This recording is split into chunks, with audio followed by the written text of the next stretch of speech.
Hello all, welcome back to SAP MM channel. Today we'll discuss more interview questions for 3 years of experience. Let us start. What happens if number range intervals overlap across the multiple doc type?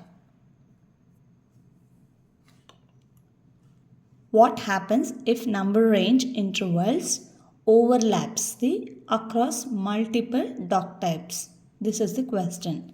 So the answer should be overlapping number ranges can cause errors during the document creation, and it may also lead the duplication confusion for the end user and as well as in the auditing. For example, if PO and PR types share the same number intervals, then SAP may raise a conflict or assign the numbers incorrectly. To overcome this, define exclusive number ranges for each doc type. For example, PO always should be 45 series, and this will help us in regular auditing number configurations and so on. And it also ensures a transparency and increases the clarity and avoids the confusion among the end user and as well as the whosoever worked in that particular transaction. It can be the procurement team, or it can be the end user, or it can be the stakeholders too. Okay, so the number overlapping is must, we should avoid. So we should always define the document type regularly.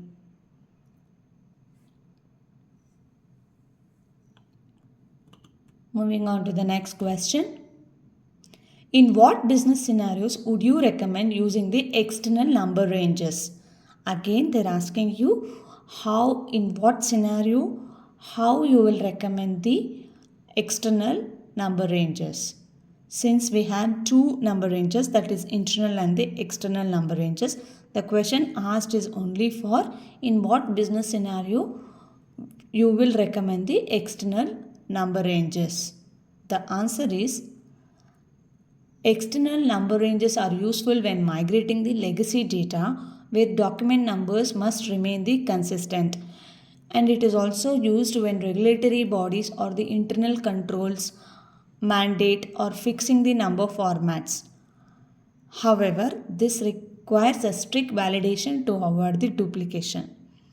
So it is recommended for migration data or the special procurement like capital assets and the contracts.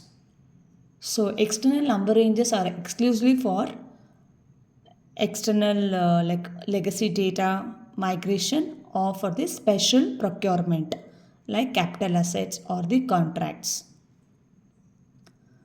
Moving on to the next question. What are the steps to create the custom PO document type and the associated best practices? Your answer should be to create the custom PO type, copy a standard one in SPRO, maintain number ranges, field selection, screen layout, and assign it to the relevant purchasing organization.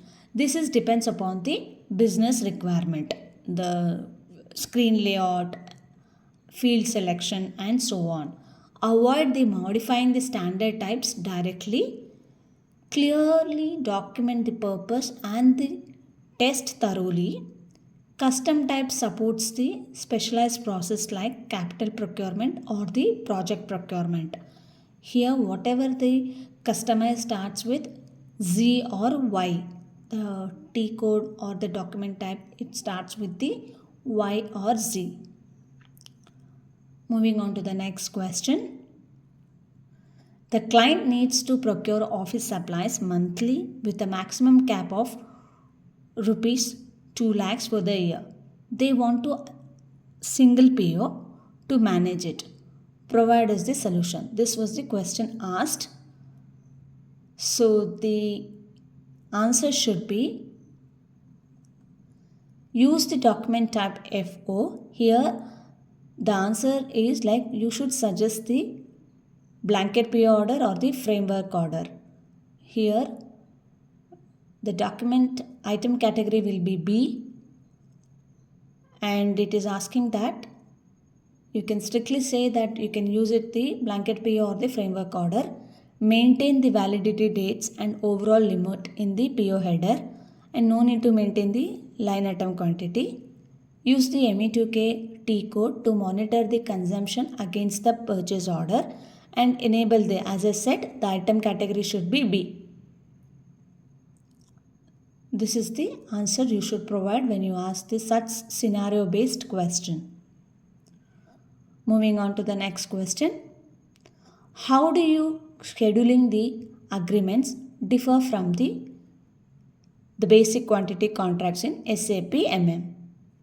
Here they are asking only the differences between scheduling agreements and the normal quantity contracts. The answer should be the scheduling agreements are used for ongoing scheduled delivery of the materials, often integrated with MRP.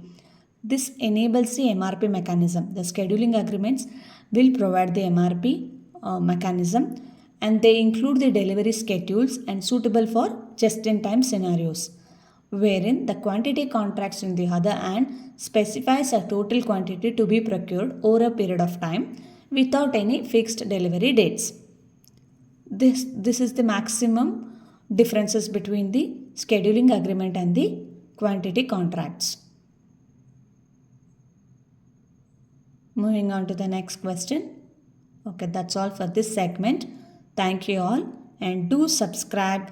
Your subscription is a motivation to me to come up with many more tricky questions and the scenario based questions to crack and to help you to crack your interviews. Thank you. Do like, share and subscribe. Thank you again.